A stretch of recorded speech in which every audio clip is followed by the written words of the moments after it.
자, 반갑습니다. 지난 시간에 이어서 쭉 살펴봐야죠. 근데 이게 여러분들은 제가 이제 이걸 영상을 매일매일 업로드할 게 아니라서 여러분들은 뭐 그렇게 안 느끼시겠지만 저는 지금 한 5분 쉬고 또 찍고 5분 쉬고 또 찍고 이런 상황이거든요. 그래서 조금 계속 연결되고 있다 이런 느낌은 받는데 어쨌든 우리가 그동안 고구려 받고 백제 받고 그럼 이제 신라 봐야죠. 근데 지금 신라와 가야의 성장 이렇게 되어 있죠. 근데 우리가 사실 그렇지 않나요? 보통 삼국시대라고 얘기하고 우리가 국가를 얘기할 때도 고구려 백제 신라 이런 식으로 얘기하잖아요. 그러니까 무슨 얘기냐면 은연중에 가야를 자꾸 빼놓고 얘기한다는 거죠. 가야가 있었다는 걸 우리가 다 알고 있는데. 그죠? 근데 이게 그냥 단순히 가야가 약해서 그런 게 아니거든요. 가야를 자꾸 왜 습관적으로 빼놓고 얘기하게 되는지 우리가 왜 고구려 백제 신라와 가야는 자꾸 구분 지으려고 하는지 이것도 이번 시간에 한번 살펴보도록 합시다. 근데 본격적으로 내용을 들어가기에 앞서서 그 우리 고조선 멸망하고 여러 개의 나라들을 들어서잖아요.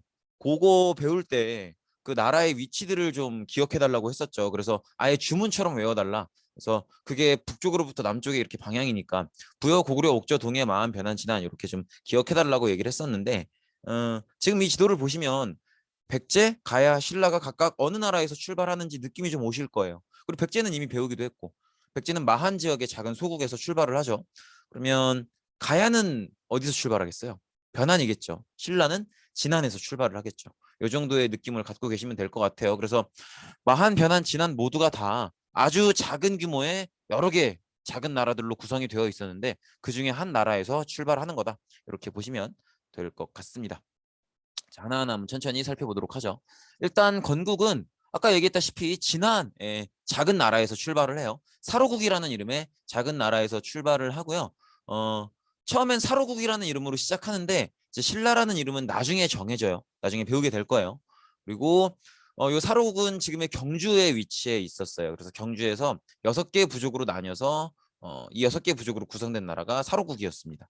이렇게 보시면 되겠고 여기에요. 지금은 초록색 점은 6개보다 더 많이 표시가 되어 있는데 일단 사로국을 구성하고 있는 건 6개였어요. 이렇게 보시면 되겠고 그리고 나중에 이제 고조선이 멸망하면서 고조선의 유민 세력들 일부가 내려오면서 여기 경주 지역에 있는 사람들과 힘을 합쳐서 건국했다 뭐 이렇게 그냥 요건 그렇구나 하시면 되겠고 어쨌든 중요한 건 경주 지역의 사로국이라는 나라에서 시작한 나라다 이렇게 보시면 될 것 같아요. 그리고 역시 철기 문화를 바탕으로 성장을 했고요. 그리고 요게 특이해요. 박씨, 석씨, 김씨 요 세 개의 성이 교대로 왕위에 오르는 그런 모습을 보입니다. 박씨, 석씨, 김씨. 석씨는 조금 아니긴 하지만 박씨, 김씨는 여전히 우리나라에서 가장 많은 성씨 중에 하나죠. 그래서 박씨, 석씨, 김씨, 뭐 박혁거세, 뭐 석탈해, 김할지 이 세 사람이 건국시조로 공통으로 올라 있는데 뭐 그런 이름들을 기억하기보다는 사실 건국서라도 그 세 사람의 모델이 다 있어요. 근데 뭐 김할지, 뭐 석탈해, 뭐 박혁거세 이 이름들을 기억하기보다는 어쨌든 중요한 건 박, 석, 김 요 세 개의 성씨가 교대로 왕위에 올랐다는 거고 이 얘기인 즉슨 어떤 얘기겠어요? 왕권이 확실하면 이런 일이 없겠죠. 다른 성씨한테 우리 식구도 아닌 건데 왕의 자리를 물려주고 싶겠어요? 근데 다른 성씨의 가문이 우리 가문 못지 않으니까 그냥 약속대로 전해주는 거죠. 그러니까 요건 아직은 왕권이 그렇게 강한 상황이 아니라는 거죠. 그러면 앞으로 신라의 발전 방향 중에는 이 세 개의 성씨 중에 어느 한 가문이 압도적으로 강해져서 그 가문만이 왕권을 계승해 나가는 그런 과정도 있겠죠. 그것까지도 한번 예상을 해보면서 이렇게 지나가면 좋겠죠. 그래서 박석김 세계의 성씨가 교대로 왕위에 오르고 그리고 마치 고구려가 그랬던 것처럼 여기도 육부의 대표들이 회의를 통해서 국가 중대사를 결정하게 됩니다. 그래서 굉장히 왕권은 굉장히 약한 상황이고요. 아직은 그런 상황이라는 거. 이 육부의 대표가 모여서 회의를 한다 그랬잖아요. 그래서 여기서 중대사가 결정이 되니까 왕권이 아직은 약한 거죠. 근데 이 회의가 이제 점차 화백회의, 즉 신라의 귀족회의인 화백회의로 발전을 하게 됩니다. 그래서 이 화백회의도 꼭 기억을 해 주시기 바랍니다. 이 고구려의 제가회의와 더불어서 중요한 의미를 갖는 귀족회의이기 때문에 꼭 기억을 해 두시기 바라고요. 그리고 또 화백회의는 만장일치로 운영된다는 중요한 특징이 있는데 그것도 같이 기억해 두시면 좋을 것 같아요. 그리고 어쨌든 위치 자체가 한반도의 동남쪽에 위치해 있기 때문에 고구려, 백제, 신라 삼국 중에서 중국이랑 가장 멀죠. 그렇기 때문에 선진 문물을 수용하기가 가장 어려워요. 그리고 또 단순히 먼 거 정도뿐만이 아니라 지금 지도를 이렇게 그냥 지도만 봐서 모르는데 백두대간이라 그러죠. 이렇게 우리나라의 산맥이 요런 식으로 요렇게 지나간단 말이에요. 그러니까 신라 입장에서는 안 그래도 제일 구석진 자리인데 그나마도 산맥에 막혀 있는 그런 상황이에요. 그러니까 선진 문물을 이렇게 받아들이기가 조금은 어려운 그런 상황이죠. 그래서 이게 신라를 굉장히 답답하게 만들었다는 걸 좀 같이 생각해 두시면 좋을 것 같아요. 그래서 신라를 생각할 때는 아 구석진 데 있고 그나마도 산맥에 막혀 있다. 요거를 조금 계속 생각을 하셔야 돼요. 그다음에 이제 뇌물왕 이렇게 되어 있는데 일단은 여러분들한테 표현을 익숙하게 해두기 위해서 뇌물왕이라고 쓰긴 썼는데 이거 잘못된 표현이에요. 왜 잘못된 표현인지 한번 천천히 살펴보도록 합시다. 일단 뇌물왕은요 정복 활동을 되게 활발히 해서 낙동강 낙동강 동쪽을 거의 다 차지를 해서 기존의 진안 지역으로 알려져 있는 지역을 거의 차지하게 되고 그리고 우리가 통상적으로 신라라고 하면 생각하는 그 땅을 거의 완성한 게 뇌물왕이라고 보시면 돼요. 그리고 요때 드디어 우리가 앞서서 얘기했었죠. 그동안은 박씨, 석씨, 김씨 이렇게 세 개의 왕이 이제 돌아가면서 왕위를 했다고. 세 개의 가문이. 근데 드디어 이제 김씨 가문에 의해서 왕위가 독점적으로 세습이 돼요. 그래서 박씨랑 석씨는 더 이상 왕위를 물려받지 못하고 김씨만이 독점적으로 왕위를 세습하게 됐죠. 이건 뭘 의미하겠어요? 왕권이 굉장히 강화됐다는 걸 의미하는 거겠죠. 그리고 왕권이 강해진 만큼 왕의 칭호도 원래 기존에는 이사금이라고 불렀었는데 마립간이라는 칭호로 바뀌게 됩니다. 이게 사실은 뭐 그런 표현이라고 해요. 이제 이사금은 우리 이빨을 보면 특히나 어금니 같은 거 보면 어금니 표면에 금이가 있죠. 이렇게 주름이가 있잖아요. 그게 그 금이 많은 사람일수록 지혜로운 사람이라고 생각해서 뭐 그거를 나타내는 표현이라고 하기도 하고 또 마립간은 이제 어느 모임 장소에 갔을 때 말을 타고 왔을 거 아니에요. 그 말을 세워두는 그 말을 묶어두는 그 봉우리를 가장 앞자리에 있는 사람이 가장 높은 이제 사람일 텐데 그거를 뭐 마립간이라고 한다 뭐 이런 표현을 하는데 뭐 그런 의미들은 그렇게 중요한 건 아니고요. 그냥 그런가 보다 하시면 되고 어쨌든 기존의 이사금이라는 표현에서 마립간이라는 표현으로 옮겨왔다는 거. 이것도 역시 왕권 강화를 의미하는 건데 지금 신라의 왕의 칭호가 변하는 순서를 보면 요래요. 뭐 거서간에서 차차용, 이사금, 마립간 이렇게 변해가는데 이 거서간의 끝에 가는 칸이라는 의미거든요. 그래서 우리 그 예전에 저기 몽골 제국 배울 때 징기스 칸 뭐 이런 거 배웠었잖아요. 거의 같은 의미라고 보시면 되고 차차홍은 차차홍이라는 표현이 조금씩 순화돼서 지금의 중이라는 표현이 됐다 이런 학설이 있을 정도로 좀 종교적인 의미가 있는 거예요. 그래서 재정일치 사회다라는 걸 보여주는 게 이 차차홍이라는 의미고요. 그다음에 이사금은 아까 얘기했었죠. 이빨에 금이 많은 그래서 좀 연장자를 의미하면서 이빨에 금이 많은 나이가 많은 사람이어야 지혜롭다. 이 사람이 국가의 대표를 할 만하다. 뭐 이런 의미라고 해요. 근데 그냥 소개만 해드리는 거고요. 잘 들으세요. 거서간, 차차홍, 이사금 이런 표현을 기억해달라는 게 아니에요. 내무왕 때 들어와서야 마립간이라는 표현을 썼고 그래서 사실 정식적으로 검색을 해봐도 여러분들이 네이버 이런 데 내무왕 검색하시면 자동 추천 검색으로 내물 마립간이 떠요. 그리고 뭐 국사편찬위원회나 아니면 한국민족문화대백과사전 이런 데 가시면 내무왕 검색하시면 표제어로 내물 마립간이 뜹니다. 내무왕은 안 나오고. 이해되시겠죠? 그러니까 사실은 뇌물 마립간이 정확한 표현인 거죠. 근데 여러분들한테 처음 소개하는 자리니까 좀 익숙하게 해두려고 뇌물 마립간이라기보다는 뇌물왕으로 일단 제가 쓴 거지.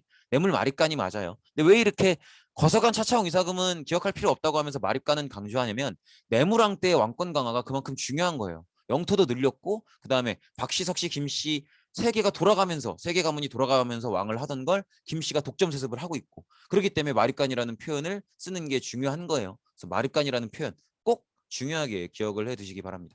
이렇게 보시면 되겠고 그래서 이제 표현이 바뀌었죠. 뇌물 마립간으로. 그리고 뇌물 마립간 때는 외교적으로 굉장히 중요한 변화가 보입니다. 뭐냐면 고구려의 정치적 영향 아래 놓이다 이렇게 되어 있는데 뇌물 마립간 요 시기는요. 백제 뭐 가야 와 이런 와 백제 가야 왜 이런 주변 국가들의 침입을 되게 자주 받던 시기예요. 그래서 요 공격을 당하다 결국 고구려한테 도움을 요청하게 되는데 이때 신라한테 도움 요청을 받았던 고구려 왕이 광개토대 왕이에요. 그래서 신라의 내무랑이 고구려 광개토대 왕한테 우리 너무 힘들다. 주변에 뭐 백제 막 가야 왜 막 계속 공격해 들어온다. 돌아버리겠다. 좀 도와달라. 이렇게 얘기를 하죠. 근데 요게 관계토대왕 입장에서 그냥 순수하게 착한 마음으로 어떻게 힘들겠다 도와줄게 이렇게 할 게 아니죠. 이거는 지금 사실 군사적인 공격을 받고 있는 상황인 거잖아요. 신라가. 그럼 이걸 도와주겠다는 건 고구려도 군사를 파견하는 건데 그럼 가서 전쟁을 하겠다는 얘기잖아. 그럼 우리나라 청년들이 죽을 수도 있는 얘기라고. 그러니까 쉽게 도와줄 일이 아니에요. 근데 광개토대왕이 그래 도와줄게라고 결정을 내리는 건 뭐냐면 그 뒤를 보는 거죠. 요거를 잘 도와주면 앞으로 신라한테 너네 그때 우리가 도와줘서 살았잖아 이렇게 얘기할 수 있고 신라의 정치를 간섭할 수 있고 또 신라에서 많은 이익을 취할 수 있겠죠. 그걸 노리고 도와주러 가는 거란 말이에요. 그러니까 국제관계는 그냥 하는 게 없어요. 그냥 순수한 마음에 도와주는 거 거의 없어요. 뭔가 나중에 이 나라한테 뜯어먹을 생각을 하고 빚을 빌려주는 느낌으로 도와주는 거예요. 어쨌든 내무랑 때 결국 백제 뭐 가야 왜 이런 데서 하도 침략을 하니까 이겨내지 못하고 고구려 광개토대왕한테 나중에 간섭받을 걸 예상하면서도 도움을 요청했고 광개토대왕은 그래 도와줄게라고 하면서 이제 도와주게 되죠.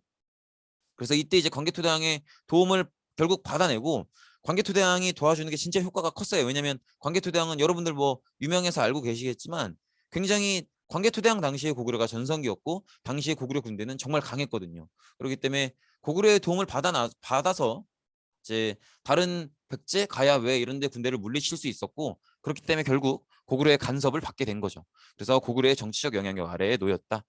이렇게 보시면 되겠죠. 그렇게 보시면 되겠고 그리고 이런 일이 실제로 있었다라는 걸 보여주는 유물이 바로 이 호우명 그릇이에요. 이 경주에서 출토가 된 건데 그래서 요거를 지금 요 바닥에 있는 글씨를 보시면 뭐 국강 지금 뭐 배묘, 국강상, 광개토, 지호, 지호, 태왕, 뭐 촌 뭐 이렇게 되어 있거든요. 그러니까 우리 이 바닥에 있는 글씨를 알아달라 이런 거는 당연히 아니고 어 호우명 그릇이 경주에서 출토가 됐는데 거기서 광개토대왕에 대한 얘기가 언급되고 있단 말이에요. 이거야말로 이 신라가 고구려 광개토대왕의 도움을 받았었고 그 뒤로 고구려 광개토대왕한테 정치적인 간섭을 받고 있었구나. 요거를 알려주는 증거가 되는 사료라는 거죠.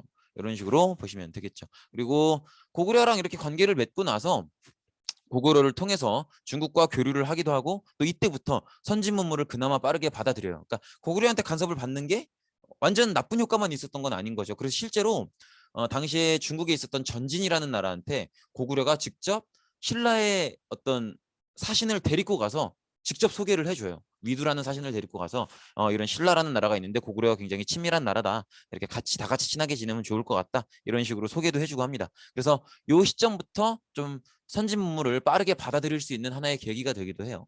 이렇게 보시면 되겠고 그래서 광개토대왕의 간섭을 받은 거기 때문에 호우명 그릇 절대 까먹지 마세요. 그래서 주변국의 침략을 많이 받았었는데 고구려 광개토대왕의 도움을 받아서 물리쳐냈고 그래서 그때부터 광개토대왕의 간섭을 많이 받았다라는 거 그리고 그 증거가 호우명 그릇이다라는 것 꼭 기억해 주시기 바랍니다.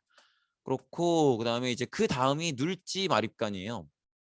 근데 왕위를 어떻게 확립했다 이런 단어가 나와 있죠. 뭘까요? 요거 그동안 수업을 열심히 들었으면 아직 안 배웠지만 혹시 이건가? 라고 생각해 볼 만해요. 왕위를 계승하는 과정에서 이미 고구려나 백제는 이런 방식으로 왕위를 계승하는 걸 확립했다라고 우리가 배웠고요.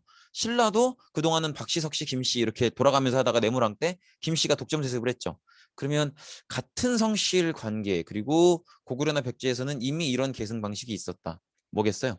왕위를 부자상속하는 거죠. 그래서 눌지마립간 때 왕위가 부자상속이 확립이 됩니다. 왕위를 아버지가 아들한테 지금 왕인 아버지가 아들한테 물려주는 그런 부자 상속이 확립이 된다는 거 보시면 되겠고 그다음에 누구의 정치 간섭을 탈피하는 걸까요? 고구려겠죠. 방금 배웠죠. 그래서 고구려의 정치 간섭을 이때 탈피하게 됩니다. 근데 이걸 되게 중요하게 받아들이셔야 되는 게 이게 그럼 고구려가 약해졌나 보다 이게 아니고요. 고구려 광개토대왕은 신라를 간섭하는 정도로 할 생각이었지만 그 다음 왕 때는 이제 본격적으로 아예 이제 침략을 해올 계획으로 바뀐 거예요. 그리고 눌지마립간도 여기에 대응을 해야 되는 상황이고. 그래서 고구려의 정치 간섭을 탈피하고 고구려를 견제하기 위해서 백제랑 동맹 관계를 맺기도 합니다. 이렇게 보시면 되겠죠. 그래서 사실 고구려의 정치 간섭을 탈피하고 고구려의 견제를 해야 될 상황이면 고구려를 견제할 상황이면 동맹을 누구랑 맺어야겠어요? 당연히 백제와 맺어야겠죠. 이런 부분들도 한번 생각해 보시면 좋을 것 같아요. 그래서 백제와 동맹을 맺는 시점이 하필 눌지마립간인 이유를 보셔야 돼요. 뇌물마립간 때는 백제와 동맹을 맺을 수가 없겠죠. 일단 공격당한 지 얼마 안 된 상황이고 그리고 고구려의 정치적인 간섭을 받고 있다는 거는 고구려랑 친밀한 관계를 맺겠다는 거지 백제가 아닌 거잖아요. 근데 눌지마립간 넘어와야 이제 고구려를 견제해야 될 이유가 생긴 거니까 싫든 좋든 백제와 동맹을 맺게 되는 거죠. 이렇게 보시면 되겠고 그다음에 이제 가야 얘기인데요. 가야는 아까 배우셨다시피 이 나라에서 출발을 하죠. 어느 지역? 혹시 지도를 보시면 더 생각이 나실까요? 변한에서 출발을 하고요. 우리가 변한 배울 때 이미 배웠죠. 여기는 굉장히 철이 많이 나는 지역이에요. 그래서 이 철기 문화가 굉장히 발달이 되어 있었고, 그리고 이 지역에서 굉장히 여러 나라가 성장을 해서 이제 연맹체로 맺어지게 됩니다. 그래서 그 연맹의 리더로 있었던 게 바로 금관가야예요. 금관가야는 역시 철 생산량이 굉장히 많고요. 그래서 이 철로 판갑옷, 뭐 덩이쇠 이런 것들을 만들었어요. 그리고 지금 이렇게 자료에 나오고 있는데 금관가의 위치는 기본적으로 지금의 김해에 해당해요. 그래서 김해라는 도시 이름도 금관가야가 시작했던 지역으로 알아두시면 좋을 것 같아요. 그래서 이 김해 이 지역에서 금관가야가 출발을 했고, 그리고 굉장히 철이 많이 나는 지역이라는 건 이미 변한 때부터 우리가 알고 있었죠. 그래서 뭐 덩이쇠도 이미 우리가 변한 때 봤던 거고요. 저걸로 화폐로 쓰기도 하고 그랬다 그랬죠. 그리고 판갑옷은 왜 중요하냐면 다른 고구려나 백제의 갑옷을 보면요. 작은 철덩어리를 이제 체인식으로 연결해서 갑옷을 보통 만들거든요. 근데 여기는 하나의 판으로 만든단 말이에요. 근데 이게 신체를 방어하는 데는 더 좋아요. 왜냐면 당시 기술로는 철 조각을 모아서 체인 형태로 갑옷을 만들면 그렇게 우리가 지금 생각하는 것처럼 되게 철저하게 빈틈없이 만들 수가 없어요. 그러면 화살 같은 게 날아와서 그 틈에 얼마든지 박힐 수 있다고. 근데 저렇게 판갑옷을 만들면 아예 통짜 판이기 때문에 다 막을 수가 없죠. 근데 판갑옷을 만들 수 있다는 건, 자, 판갑옷을 만들 거면 이렇게 신체에 어떤 굽어 있는 부분들, 꺾여져 있는 부분들을 다 한 번에 고려해서 철을 하나의 구조물로 만들어야 되는 거잖아요. 저거 상당히 수준 높은 철 능력이면 안 돼요. 철을 다루는 능력이 상당히 수준 높아야 판갑옷을 만들 수 있는 거예요. 그래서 이 금관가야 이 지역은 철이 많이 생산되는 지역이기도 했고, 그렇기 때문에 철을 다루는 능력이 다른 나라에 비해서 조금 기술적으로 뛰어났다라는 것도 같이 생각해 둘 만하죠.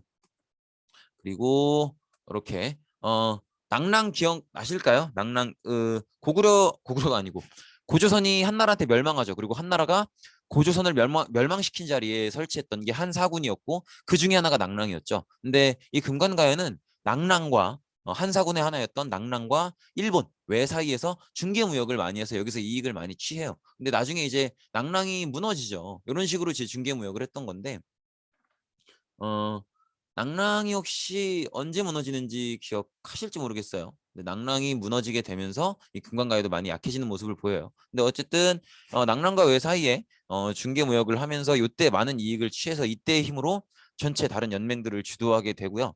그리고 낭랑이 무너지는 게 아까 말씀드린 것처럼 굉장히 가야를, 특히나 금관가야를 약화시키는 중요한 계기가 돼요. 혹시 기억나실까요? 혹시 좀 미리 좀 생각 좀 해보셨으면 하는 생각에서 앞서서 미리 좀 말씀을 드렸는데, 어느 왕 때였는지. 낭랑을 몰아내면서 한반도에서 중국 세력을 완전히 몰아냈다 이런 얘기를 했었거든요. 미천왕 때였죠. 미천왕 때 완전히 몰아내고요. 그래서 이게 고구려 입장에서는 그 지역을 차지한 거니까 좋은 일이지만, 금관가야 입장에서는 사실은 낭랑이 소멸됐다는 게 어떤 의미겠어요? 중요한 고객이 사라진 거예요. 그래서 낭랑이 소멸되면서 중개무역이 중단되고, 그리고 또 선진 문물의 수용도 조금은 어려워져요. 왜냐면 낭랑은 중국이 설치한 군현이니까 중국 문물이 막 들어오거든요. 그래서 낭랑이랑 거래하면서 이제 여러 가지 선진 문물을 받은 것들이 많았는데 이게 조금 어려워지는 거죠. 그래서 이때부터 금관가야가 조금씩 약해지다가 결정적인 타격을 받은 데가 언제냐면, 요거 제가 설명 안 드려도 생각해 볼 수 있을 것 같아요. 언제일 것 같아요? 음, 언제냐면 광개토대왕 때예요. 광개토대왕 때 왜? 고구려의 광개토대왕이 신라의 내무랑을 돕죠. 근데 도왔던 이유가 뭐예요?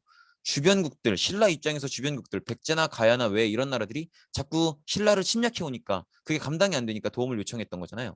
그래서 고구려의 광개토대왕은 신라 내무랑을 돕겠답시고 내려와서 가야도 공격을 하거든요. 그때 금관가야가 멸망하는 건 아닌데 굉장히 큰 타격을 받아요.